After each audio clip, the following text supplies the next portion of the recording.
নমস্কাৰ সকলোকে স্বাগতম জনাইছো মই হলো ধীৰাজ বৰ্মন আৰু তোমালোকে চাই আছে জব জ্ঞান আসাম আজি মই সায়েন্সৰ আৰু এটা ইম্পৰ্টেন্ট জিকে লৈ আহিছো আৰু আজিৰ যেটো সায়েন্স জিকে তাতে আমি আলোচনা কৰিম এবাউট ইলেক্ট্ৰিসিটি বা বিদ্যুৎ আৰু এই ইলেক্ট্ৰিসিটি আৰু বিদ্যুৎ চেপ্টাৰটো ক্লাস 10 ৰ চেপ্টাৰ হয় তো খুবেই ইম্পৰ্টেন্ট কিছুমান কোৱেশ্চন লৈ আহিছো তো তোমালোকে ভিডিওটো সকলোকে চাই থাকিবা ইয়াতে কিছুমান নিউমাৰিকেল লৈছো ঠিক আছে নিউমাৰিকেল এন্ড যিবিলাক ইম্পৰ্টেন্ট এমসিকিউ হয় গটেখিনি মই ইনক্লুড কৰিছো গটিকে তোমালোকে চাই লবা দেন হোৱাট ফাৰ্স্ট কোৱেশ্চন টো লৈ আহিছো ফাৰ্স্ট কোৱেশ্চন টো হল what is the SI unit of charge charge মানে কি হয় একচুয়ালি চাৰ্জ মানে হয় আধান ঠিক আছে আধানৰ এসআই একক কি ইয়াতে আধানৰ এসআই একক বুলি কওঁতে ইয়াতে কুলম হ'ব এনসাৰটো কি হ'ব কুলম এইখিনিতে মই কৈ দিছো যে এইটো চেপ্টাৰত কিছুমান ইম্পৰ্টেন্ট ফৰ্মুলা হয় এই কিটা তোমালোকে মনত ৰখা দৰকাৰ আৰু সেই ফৰ্মুলা কিটা মই এই সেগতে দি লৈছো প্ৰথমতে হল যেটো চাৰ্জ আমি ইয়াতে কি কৰিছো চাৰ্জ যেটো চাৰ্জৰ একক কি হয় কুলম ঠিক আছে সো ইয়াতে q ইকুয়ালস টু ইয়াৰ q চাৰ্জক আমি কিহেৰে ডিনোট কৰো মনত ৰাখিবা q ৰে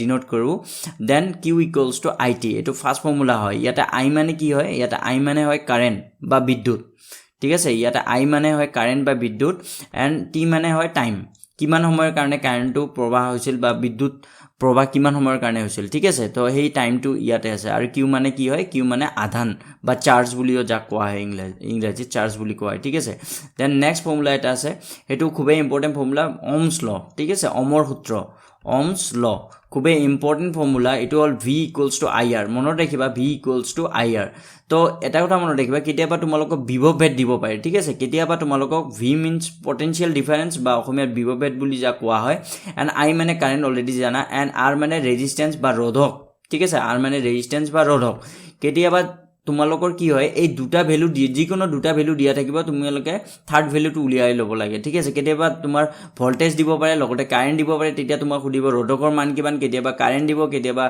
ৰোধক দিব একেলগে তেতিয়া তোমাক ভোল্টেজ বা বিভৱভেদ কিমান হেতু সুধিব পাৰে ঠিক আছে এটা নেক্সট ফৰ্মুলাটো লৈ আহিছো নেক্সট ফৰ্মুলাটো হল p ইকুয়ালস টু vi ঠিক আছে p equals to vi ইয়াতে p মানে কি বুজায় একচুয়ালি p মানে পাৱাৰ বা ক্ষমতা যাক বুলি কোৱা হয় ক্ষমতা ঠিক আছে এই কেটা ফৰ্মুলা মনত ৰাখিবাই তোমালোকে এন্ড i অলৰেডি জানা তোমালোকে কাৰেন্ট এন্ড v মানে বিভৱভেদ ঠিক আছে এটো থাৰ্ড নম্বৰ ফৰ্মুলা হল দেন ইয়াৰ পিছত আৰু এটা ফৰ্মুলা আছে h equals to h মানে কি হয় হিট বা তাপ বুলিও যাক কোৱা হয় তাপ এন্ড ইংৰাজী যাক হিট বুলি কোৱা হয় h equals to i square i মানে কাৰেন্ট স্কয়াৰ r ৰেজিস্ট্যান্স ৰোধক এন্ড t মানে টাইম ঠিক আছে এই গিটা ফৰ্মুলা খুবেই ইম্পৰ্টেন্ট আৰু এটা ফৰ্মুলা আছে আৰু এটা ফৰ্মুলা হল নাম্বাৰ 4 হৈ গল আচ্ছা নাম্বাৰ 5 হ'ব w equals to vq এই পাঁচটা ফৰ্মুলা তোমালোকে নিশ্চয়কৈ চাবা এইটো চেপ্টাৰত এই পাঁচটা ফৰ্মুলা হলে তোমাক আৰু না লাগে ঠিক আছে দেন w equals to কি হয় vq w মানে কি হয় ওয়ার্ক ডান বা কাৰ্য ঠিক আছে ইয়াতে এইটো কি বুজায় কাৰ্য দেন v মানে ভোল্টেজ q মানে অলৰেডি জানা q মানে আধান হয় বা চার্জ হয় ঠিক আছে ক্যাপিটাল কিউ দিব পারে বা স্মল লেটার কিউ দিব পারে তাত কোনো প্রবলেম নাই দেন নেক্সট এটা what is the SI unit of electricity মানে বিদ্যুৎ প্ৰবাহৰ এসআই একক কি হল এটো হল অপশন নাম্বার বি2 কারেক্ট হ'ব ঠিক আছে অপশন নাম্বার বি2 কারেক্ট হ'ব এম্পিয়ার ঠিক আছে দেন নেক্সট কোৱেশ্চন টো লৈ আহিছো আচ্ছা এই কোৱেশ্চন টো তোমালোকক মই হোমৱৰ্ক দিছো তোমালোকে ইয়াৰ এনসাৰ টো উলিয়াই মোক কমেন্টছত জনাবা ঠিক আছে আৰু এইখিনিতে তোমালোকক কৈছো যে তোমালোকে এটা কাম কৰিবা যদি তোমালোকে মোৰ ভিডিওবোৰ চাই ভাল পোৱা তেনেহলে নিজৰ ফ্ৰেণ্ডৰ মাজত তোমালোকে নিশ্চয়কৈ শেয়াৰ কৰিবা কাৰণ শেয়াৰ কৰিলে কি হয় অকনমান ভিউজটো যেতিয়া ইনক্ৰিজ হ'ব তেতিয়া কাম কৰিবলৈ আৰু উৎসাহ পোৱা যায় আৰু তেতিয়া আৰু বেছিকৈ ভিডিও মই লৈ আহিব পাৰিম ঠিক আছে দেন ইয়াৰ এনসাৰটো মোক কমেন্টছ কৰিবা আৰু নিশ্চয়কৈ লাইক কৰিবলৈ নাপাহৰিবা তোমালোকে লাইক কৰিবলৈ পাহৰি যোৱা চাগে নিশ্চয়কৈ তোমালোকে লাইক এন্ড শেয়াৰটো কৰিব নাপাহৰিবা ঠিক আছে then next name the instrument use to measure current বিদ্যুৎ জোখাৰ বাবে ব্যৱহৃত সঁজুলিটোৰ নাম কি ঠিক আছে বিদ্যুৎ কিহেৰে জোখা হয় বিদ্যুৎ প্ৰবাহৰ একক হল এম্পিয়াৰ এন্ড যেটো যন্ত্ৰ হয় যেটোৰ সহায়ত আমি বিদ্যুৎ জুখিব পাৰো হেতু হল এমিটাৰ ঠিক আছে হেতু হল এমিটাৰ ইয়াতে যেটো হাইগ্ৰোমিটাৰ আছে হাইগ্ৰোমিটাৰটো তোমাৰ কি কৰে আদ্ৰতা ঠিক আছে বা বায়ুমণ্ডলত থকা কিমান জলীয় বাষ্প থাকে হেতু জোখে দেন ভলমিটাৰটো তোমাৰ ভোল্টেজ জোখে এন্ড লেক্টোমিটাৰ গাখীৰৰ যেটো ঘনত্ব হেতু জোখে ঠিক আছে then next how is the ammeter connected in an electric circuit এতিয়া চাবা তোমালোকে সদায় মনত ৰাখিবা যে ইলেক্ট্ৰিক সাৰ্কিট মানে এনেকুৱা বৰ্তনী ইলেক্ট্ৰিক যেটো বৈদ্যুতিক বৰ্তনী বুলি কোৱা হয় তাতে তোমাৰ এটা পাৱাৰ সোৰ্স থাকে মানে এটা কক থাকে, এটা বেটাৰী থাকিব, নহ'লে ক'ৰবাত এটা চ'ৰ্চ থাকিব য'ৰ পৰা আমি বিদ্যুৎ দিম, ঠিক আছে। তাৰপিছত তোমাৰ কি থাকিব তাতে, তোমাৰ কিছুমান ঘৰত যেনেকৈ টিভি বা তেনেকুৱা ল'ড বুলি যিটো কোৱা হয়, তোমালোকে কিবা ডিভাইচ লগাব পাৰে, তোমাৰ কম্পিউটাৰ হ'ব পাৰে বা মোবাইল, সেইবিলাক, আৰু বাল্ব হ'ব পাৰে, এইটো বাল্ব এটা লগাই দিলোঁ, ঠিক আছে। তাতে আমাৰ কেতিয়াবা তাতে কি থাকে, ৰ'ধক থাকে, ঠিক আছে, ৰাস্তাত ৰ'ধক পাবা তোমালোকে। দেন এইটো আহি কানেকশ্যন কৰিব লাগিব। এতিয়া ইয়াতে এটা ছুইচ দিব লাগিব, ছুইচটো ইয়াতে যেতিয়া তুমি মাজত এটা বিন্দু দিয়া তেতিয়াহ'লে ছুইচটো অন হয়, ঠিক আছে। এতিয়া ছুইচটো অন কৰি দিব লাগিব, নহ'লে আমি বাল্বটো নজ্বলিব। এতিয়া বাল্বটো জ্বলিলে, এতিয়া ছুইচটো দিলোঁ। এতিয়া চাবা তোমালোকে কি কৰিব লাগে, যদি তোমাক ইয়াতে কি বহি আছে, সদায় মনত ৰাখিবা কাৰেণ্টটো পজিটিভ টাৰ্মিনেল, এই ডাঙৰ দুটা হেড থাকে বিদ্যুৎ কক্ষৰ, ঠিক আছে। এটা পজিটিভ, এটা নিগেটিভ হয়, যিটো ডাঙৰ সেইটো পজিটিভ হয়, যিটো সৰু সেইটো নিগেটিভ হয়। আৰু সদায় মনত ৰাখিবা কাৰেণ্ট সদায় পজিটিভৰ পৰা নিগেটিভত সোমায়, কাৰেণ্ট সদায় পজিটিভৰ পৰা ওলাই নিগেটিভত সোমাব, মানে কাৰেণ্টটো ইফালৰ পৰা আহিব আৰু ইফালে আহি সোমাব, ঠিক আছে। আৰু ইয়াতে যদি আমি কাৰেণ্ট জুখিব লাগে তেতিয়াহ'লে আমাক এটা এমিটাৰ, যিটো যন্ত্ৰটো কানেকশ্যন কৰিব লাগিব, তেতিয়া এই ৰাস্তাত ইয়াৰ মাজত আমাক কানেক্ট কৰিব লাগিব ক'ৰবাত এমিটাৰ। এইটো চিৰিজ কানেকশ্যন বা শ্ৰেণীবদ্ধ সজ্জা বুলি কয়। এটা লাইনতে যদি তুমি কিবা এটা যোগ কৰি দিয়া তেতিয়াহ'লে তাক কি কয়, শ্ৰেণীবদ্ধ। চাবা এইটো এটাই লাইন হয়, যদিও বেণ্ড আছে, যদিও এটাই লাইন হয়, ঠিক আছে। যদি ইয়াতে আৰু এটা ৰাস্তা ওলালে হয়, ঠিক আছে, এনেকৈ আৰু এটা ৰাস্তা ওলালে হয়, তেতিয়া কিন্তু এই ৰাস্তাটো আৰু এই ৰাস্তাটো আমি এই ইলেক্ট্ৰিচিটি চেপ্টাৰত আমি কি বুলি ধৰোঁ, তেতিয়া পেৰালেল বুলি ধৰোঁ। বা এইটো যদি লওঁ তেতিয়াহ'লে এই তিনিটা ৰাস্তাই আমাৰ কাৰণে কি হ'লে হয়, পেৰালেল বুলি হয়, ঠিক আছে। কিন্তু যদি তুমি এনেকৈ গৈ আছা, এটাই ৰাস্তা অকল, তেতিয়াহ'লে তোমাৰ সেইটোক শ্ৰেণীবদ্ধ সজ্জা বুলি কোৱা হয় বা চিৰিজ কানেকশ্যন, ঠিক আছে, মনত ৰাখিবা। দেন মনত ৰাখিবা যে সদায় আমি এমিটাৰ সদায় চিৰিজত কানেকশ্যন হয়, আৰু ভল্টমিটাৰ সদায় পেৰালেল। ভল্টেজ জুখিবৰ কাৰণে যিটো ভল্টেজ বা বিভৱভেদ জুখিবৰ কাৰণে যিটো যন্ত্ৰ ব্যৱহাৰ কৰা হয় তাক ভল্টমিটাৰ বুলি কোৱা হয়। আৰু ভল্টমিটাৰ সদায় পেৰালেলত কানেকশ্যন হয়, সমান্তৰাল সজ্জাত, আৰু এমিটাৰ সদায় শ্ৰেণীবদ্ধ সজ্জাত কানেকশ্যন হয়, মনত ৰাখিবা। Then next, what is the SI unit of potential difference? বিভৱভেদৰ SI একক কি? ইয়াৰ শুদ্ধ উত্তৰটো হ'ব ভল্ট। অলৰেডি কৈ দিলোঁ মই তোমালোকক। নেক্সট কুৱেশ্যনটো লৈ আহিছোঁ। নেক্সট কুৱেশ্যনটো হ'ল, name the instrument use to measure potential difference. বিভৱভেদ জোখাৰ বাবে ব্যৱহৃত সঁজুলিটোৰ নাম কি? আৰু ইয়াৰ শুদ্ধ উত্তৰটো হ'ব voltmeter. Then next, how is the voltmeter connected in an electric circuit? ভল্ট মিটাৰটো বৈদ্যুতিক বৰ্তনী এটাত কেনেদৰে সংযোজিত হয়? মই অলৰেডি কৈ দিছোঁ তোমালোকক, ইয়াৰ শুদ্ধ উত্তৰটো হ'ব সমান্তৰাল সজ্জাত, ঠিক আছে, পেৰালেল কানেকশ্যন হয় voltmeter. What is the SI unit of resistance? ৰ'ধৰ SI একক কি? ৰ'ধৰ SI একক হ'ল অম, মনত ৰাখিবা, ৰ'ধৰ SI একক হ'ল ohm. Then next, name the instrument use to regulate the resistance in a circuit. বৰ্তনী এটাত ৰড নিয়ন্ত্ৰণ কৰিবলৈ ব্যৱহৃত সঁজুলিটোৰ নাম কি? কেতিয়াবা আমাৰ যিটো ৰড হয় সেইটো কম বেছি কৰিব লাগে, আৰু সেই কম বেছি কৰা যন্ত্ৰটোৰ নাম কি হ'ল? ৰিঅ'ষ্টেট বুলি কোৱা হয়, ৰিঅ'ষ্টেট। অপশ্যন নম্বৰ ডি টো কাৰেক্ট হয়, ঠিক আছে। Then what is the SI unit of resistivity? ৰ'ধৰ SI একক, ৰেজিষ্টিভিটি, একচুৱেলি ৰেজিষ্টিভিটি ক'লে ৰড নহ'ব এইটো, ঠিক আছে। ৰেজিষ্টিভিটিৰ SI একক কি? ওম মিটাৰ, ঠিক আছে। ৰেজিষ্টিভিটিৰ SI একক কি হ'ব? Ohm metre. Then next, what is the SI unit of power? ক্ষমতাৰ SI একক কি? ক্ষমতাৰ SI একক হ'ল ৱাট, ঠিক আছে, ক্ষমতাৰ SI একক হ'ল watt. Then next, which one of the following relations is the mathematical expression of Ohm's law? মানে Ohm's lawটো তোমাক ক'ব গৈছে। তোমাক অলৰেডি মই প্ৰথমতে ফৰ্মুলা দিছিলোঁ যে Ohm's law কোনটো হয়? V equals to IR, V equals to IR, ঠিক আছে। Then what is the relation among power, current, potential difference? Power মানে P, then বিদ্যুৎ প্ৰবাহ I, and then কি লাগে? বিভৱভেদ V। তো এইটো ৰিলেশ্যন কাৰেক্ট হয়, P equals to VI। Option number A টো কাৰেক্ট হ'ব। Then next, how are home appliances connected in an electric circuit? মানে কি হয়, আমাৰ ঘৰত যিবিলাক কানেকশ্যন হয়, ঠিক আছে, মানি লোৱা তোমাৰ এটা টিভি আছে, দেন তোমাৰ এটা ইয়াতে কি আছে? ফ্ৰিজ এটা আছে, দেন তোমাৰ মোবাইলটো কানেকশ্যন হৈ আছে। এইবিলাক তোমাৰ চিৰিজ কানেকশ্যন না পেৰালেল? এইবিলাক যদি চিৰিজ কানেকশ্যন হ'লে হয় তেতিয়া কি হ'লে চোৱা, চিৰিজ কানেকশ্যন মানে ইফালদি সোমালে হয়, ইফালদি এটা ওলালে হয়, দেন ইয়াতে সোমালে হয়, ইফালদি ওলালে হয়, ইয়াতে সোমালে হয়, ইফালদি ওলাই তোমাৰ দুটা তাৰ যিটো মেইন লাইনত আহি কানেকশ্যন হ'লে হয়, ঠিক আছে, এইটো চিৰিজ কানেকশ্যন হ'লে। ইয়াতে প্ৰব্লেম কি হ'লে, যদি ক'ৰবাত ইয়াতে এটা তাঁৰ ছিঙিলে হয় তেতিয়াহ'লে তোমাৰ যিটো ফ্ৰিজটো যিটো আছে এইটো কানেকশ্যন নাপালে হয়, তোমাৰ মোবাইলটো কানেকশ্যন নাপালে হয়, মানে এঠাইত যদি ক'ৰবাত ছিঙিলে হয় তোমাৰ গোটেইকেইটা ডিভাইচ কাম নকৰিলে হয়, তুমি চাৰ্জ দিব নোৱাৰা বা তুমি কামেই নকৰিলে হয়। কিন্তু সেইকাৰণে কি হয়, ঘৰত আমি যেতিয়া কানেকশ্যন কৰোঁ এনেকৈ আমাৰ পেৰালেল কানেকশ্যন হয়, ঠিক আছে। এইটো চাবা মেইন কানেকশ্যন চাপ'জ ইয়াৰ পৰা তোমাৰ দুটা তাঁৰ ওলাই ন, দেন ইয়াতে লৈ ল'লোঁ। তাৰপিছত যদি আমাক টিভি কানেকশ্যন কৰিব লাগে, এই তাঁৰৰ পৰা আমি এক্সট্ৰাকৈ আৰু দুটা উলিয়াই ল'ম। চাপ'জ ইয়াতে মোবাইলটো কানেকশ্যন ল'লোঁ। চোৱা, ইয়াতে যদি কানেকশ্যন ফেইল হয় তেতিয়াহ'লে তোমালোকৰ মোবাইলটো ঠিকে থাকে, বেলেগ এটা টিভি, ইয়াতে টিভিটো আছে তোমাৰ, তো ইয়াৰ কানেকশ্যন চাপ'জ ইয়াতে তাঁৰটো ছিঙিলে, কিন্তু এইটো দিতো কাৰেণ্ট আহি আছে ন, তো তোমাৰ টিভিটো চলি থাকিব, মানে বাকী তোমাৰ ডিভাইচবিলাক মানে আৰু প্ৰব্লেম নহয়, ঠিক আছে। কিন্তু তোমাৰ চিৰিজত হ'লে কি হ'ব, এটা যদি ক'ৰবাত যদি ছিঙি যায় গোটেই কানেকশ্যনটো, গোটেই লাইনটো তোমাৰ গুচি যাব, ঠিক আছে। ত' সেইকাৰণে ঘৰত যিবিলাক কানেকশ্যন কৰা হয় এইটো কি হয়, পেৰালেল কানেকশ্যন কৰা হয়, মনত ৰাখিবা পেৰালেল কানেকশ্যন।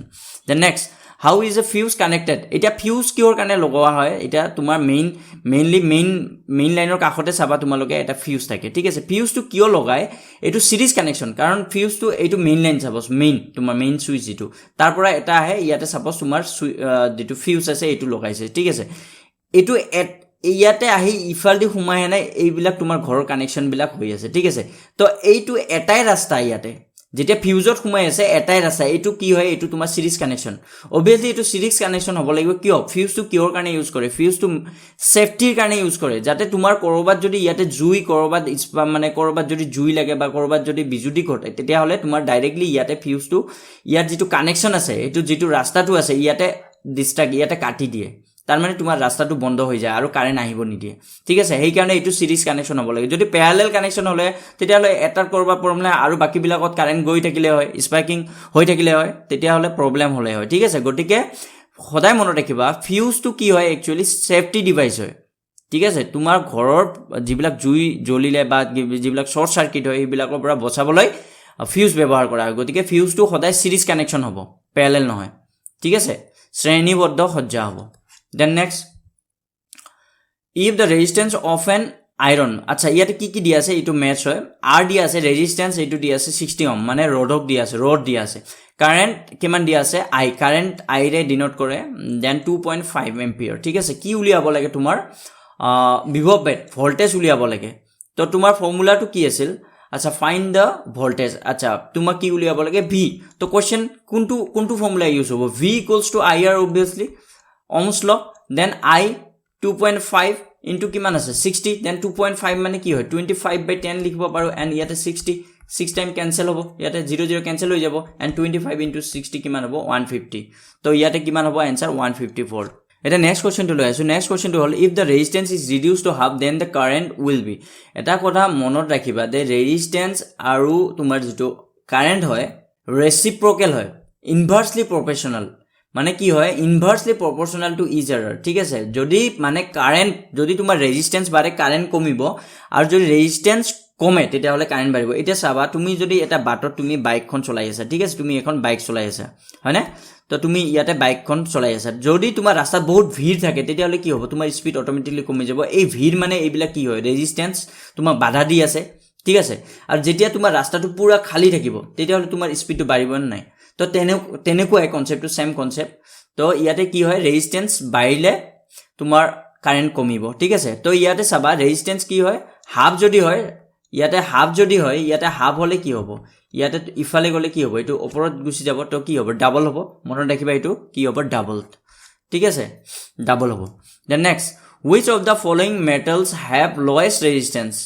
কোনটোৰ সকলোতকৈ লৱেষ্ট ৰেজিষ্টেঞ্চ, মানে যিটো ৰেজিষ্টেঞ্চ সকলোতকৈ কম হ'ব, বাধা কম হ'ব, সেইটো বেষ্ট কণ্ডাক্টৰ হ'ব, সুপৰিবাহী হ'ব, ঠিক আছে। এইকাৰণে সৰ্বশ্ৰেষ্ঠ পৰিবাহী বুলি দিছোঁ। তো সৰ্বশ্ৰেষ্ঠ পৰিবাহী হ'ল চিলভাৰ, মনত ৰাখিবা, চিলভাৰ, ঠিক আছে। Then next, what is electricity. Current মানে বিদ্যুৎ প্ৰবাহ মানে কি হয়, একচুৱেলি ইলেক্ট্ৰনৰ প্ৰবাহ। যেতিয়া ইলেক্ট্ৰনবোৰ গতি কৰে তেতিয়াই আমি কি কওঁ, যে তাক বিদ্যুৎ প্ৰবাহ বুলি কওঁ, ঠিক আছে। আৰু সদায় মনত ৰাখিবা, বিদ্যুৎ প্ৰবাহ ইলেক্ট্ৰনৰ বিপৰীত দিশত। চাপ'জ যদি ইলেক্ট্ৰনবিলাক নিগেটিভ আয়নছ, যদি নিগেটিভ আয়নছবিলাক ইফালে গুচি যায় তেতিয়াহ'লে তোমাৰ ইলেক্ট্ৰিচিটি যিটো কাৰেণ্ট, বিদ্যুতৰ প্ৰবাহ ইফালে হ'ব, অপজিট ছাইডত হয়, সদায় মনত ৰাখিবা এইটো। Flow' of electron, what is electricity, flow' of electron প্ৰবাহ, ঠিক আছে। Then next, a current of 0.5 ampere. তো কাৰেণ্ট মানে আই 0.5 এম্পিয়াৰ লিখি ল'লোঁ। Then filament of an electric bulb for 20 minutes. টাইমটো কিমান দিয়া আছে, 20 মিনিট দিয়া আছে। তো টাইমটো সদায় মনত ৰাখিবা, ছেকেণ্ডত কনভাৰ্ট কৰিবা। তো টাইম টু সেকেন্ডত কনভাৰ্ট কৰিলে এইটো কিহেৰে মাল্টিপ্লাই হ'ব 60 দেন 6 2 যা 12 এন্ড ইয়াতে 1200 হলে then find the amount of electric charge মানে তোমাক কি লাগে কিউ আচ্ছা কিউ ইকুয়ালস টু এটা ফর্মুলা আছিল প্ৰথমতে দিছিলো কিউ ইকুয়ালস টু আইটি গটিকে আই কিমান আছে তোমাৰ 0.5 ইনটু কিমান আছে ইয়াতে টি আছে 1200 ঠিক আছে সো ইয়াতে কিমান হ'ব 5 বাই কিমান হ'ব 5 বাই 10 গটিকে ইয়াতে 1 2 and 2 দি যদি মই 1200 টো ক্যান্সেল কৰো তেতিয়া হলে ইয়াতে কিমান আহিব 600 obviously ইয়াতে কিমান হ'ব 600 কলম অপশন নম্বৰ সি টু কাৰেক্ট দেন নেক্সট হাউ মাচ ওয়াৰ্ক ডান মানে তোমাৰ ওয়াৰ্ক ডান টু বিচাৰিছে কাৰ্য বিচাৰিছে দেন চার্জ দিয়া আছে আধান দিয়া আছে কিউ ইকুয়ালস টু 3 কলম দেন বিভব বেট দিয়া আছে ঠিক আছে বিভব বেট v ইকুয়ালস টু কিমান আছে 12 ভোল্ট দেন মই কৈ দিছিলো এটো ফর্মুলা দিছো w ইকুয়ালস টু vq আছিল ফর্মুলা then 3 into 12 multiply কৰি দিয়া কিমান হ'ব 36 ঠিক আছে ওয়াৰ্ক ডানৰ ইউনিট কি হয় জুল তো ইয়াতে आंसर কি হ'ব 36 জুল ঠিক আছে next if three resistances are connected in what series যদি তিনটা রোধক 2 ohm 3 ohm and 6 ohm শ্ৰেণীবদ্ধ সজ্জাত যেতিয়া কানেকশন হয় তোমালোকে মনত ৰাখিবা টোটাল ৰেজিস্ট্যান্স মুড ৰেজিস্ট্যান্স গোটেকিটা প্লাস কৰিলে হ'ব শ্ৰেণীবদ্ধ সজ্জাত জাস্ট প্লাস কৰিলে হ'ব তো টোটাল ৰেজিস্ট্যান্স কি হ'ব গোটেকিটা প্লাস কৰি দিয়া आंसर পাই যাবা ডাইৰেক্টলি 2 + 3 + 6 কিমান হ'ব 5 6 11 ঠিক আছে ইয়াতে आंसर হ'ব 11 ohm ঠিক আছে দেন নেক্সট যেতিয়া তোমাৰ প্যারালাল কানেকশন হয় তেতিয়া এনেকে লিখব লাগে 1/r = গোটেকিটা 1 কৰি প্লাস কৰিবা যেতিয়া তোমাৰ সমান্তৰাল সজ্জাত থাকে তেতিয়া গোটেকিটা 1 কৰি প্লাস কৰিবা 1/2 আৰু এটা আছে 3 1/3 লিখিম and 1/6 ইয়াতে এলসিএম লোৱা 6 হ'ব 2 3 * 6 হ'ব 3 হ'ব 3 2 * 6 2 হ'ব দেন 6 সেম আছে গটিকে ওপৰত কিমান হ'ব দেন 6/6 মানে কিমান হ'ব 1 ঠিক আছে 1 ক ওলটাই দিলে কি হ'ব ইয়াতে 1/r মানে কি হয় 1 এটা r ক ওলটাই দিয়া r ইয়াতে 1 ওলটাই দিলে কি হ'ব 1 এ হ'ব গটিকে आंसर কি হ'ব 1 ohm ঠিক আছে নেক্সট 1 কিলোৱাট আৱাৰ ইয়াৰ শুদ্ধ উত্তৰটো হ'ব মনত ৰাখিবা খুবে ইম্পৰ্টেন্ট 3.6 * 10⁻6 জুল খুবে ইম্পৰ্টেন্ট ঠিক আছে মনত ৰাখিবা then next an electric bulb is connected to 220 volt generator ইয়াতে ভোল্টেজ দিয়া আছে মানে 220 ভোল্ট দেন কারেন্ট দিয়া আছে কারেন্ট মানে i দিয়া আছে 2 এম্পিয়াৰ কি লাগে তোমাক পাৱাৰ লাগে ঠিক আছে কি লাগে পাৱাৰ p equals তোমালোকৰ ফৰ্মুলা এটা দিছো p equals to কি আছিল vi then 220 into কি 2 কৰিলে কিমান হ'ব 440 পাৱাৰৰ ইউনিট হল ওয়াট মনত ৰাখিবা পাৱাৰৰ ইউনিট হল ওয়াট তো ইয়াতে কিমান হ'ব 440 ওয়াট অপশন নম্বৰ এ টু কাৰেক্ট